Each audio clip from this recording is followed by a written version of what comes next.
ঋণের কিস্তি চাইতে গিয়ে ঋণ গ্রহীতা কর্তৃক এনজিও কর্মকর্তাকে টেটাবিদ্ধ। কিশোরগঞ্জের ভৈরবে ঋণের কিস্তির বকেয়া টাকা চাইতে গিয়ে টেটার আঘাতে প্রদীপ চন্দ্র দাস ৩৬ নামের এক এনজিও কর্মকর্তা গুরুতর আহত হয়েছেন।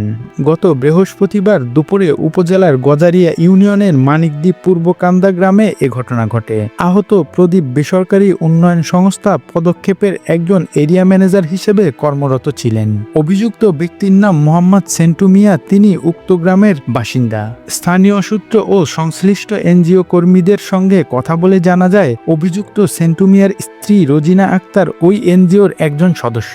তিনি পরিবারের একাধিক সদস্যের নামে ওই সংস্থা থেকে প্রায় ১০ লক্ষ টাকা ঋণ নেন।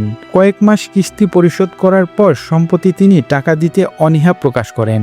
গত ২ দিন আগে সংস্থার মাঠকর্মী বকেয়া আদায়ের জন্য তাদের বাড়িতে গেলে সেন্টু মিয়া দেশীয় অস্ত্র নিয়ে তাদের ভয়ভীতি দেখান এবং বাড়ি থেকে তাড়িয়ে দেন। এ ঘটনার পরিপ্রেক্ষিতে গত বৃহস্পতিবার দুপুরে এরিয়া ম্যানেজার প্রদীপ চন্দ্র দাস দুজন মাঠকর্মী সঙ্গে নিয়ে পুনরায় ওই গ্রাহকের বাড়িতে যান।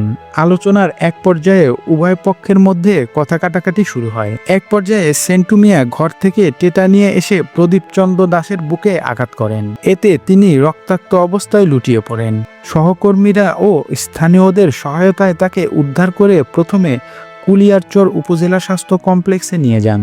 কুলিয়ারচর উপজেলা স্বাস্থ্য কমপ্লেক্সের চিকিৎসক জানান, প্রদীপ চন্দ্র দাসের বুকের ডান পাশে টেটার গুরুতর আঘাত লেগেছে। প্রাথমিক চিকিৎসার পর তার অবস্থা আশঙ্কাজনক হয় উন্নত চিকিৎসার জন্য জহুরুল ইসলাম মেডিকেল কলেজ হাসপাতালে স্থানান্তর করা হয়েছে। এদিকে মানিকদ্বীপ গ্রামটি সাম্প্রতিক সময়ে নানা অস্বাভাবিক ঘটনার কারণে সামাজিক যোগাযোগ মাধ্যমে আলোচিত। এই ঘটনার পর এলাকায় চাঞ্চল্য ছড়িয়ে পড়েছে। ভৈরব থানার ভারপ্রাপ্ত কর্মকর্তা ওসি মোহাম্মদ আতাউর রহমান আকন্দ বলেন, বিষয়টি তিনি অবগত হয়েছেন। এ ঘটনায় এখন পর্যন্ত থানায় কোনো লিখিত অভিযোগ জানাননি। অভিযোগ পেলে দ্রুত তদন্ত সাপেক্ষে আইনগত ব্যবস্থা গ্রহণ করবেন।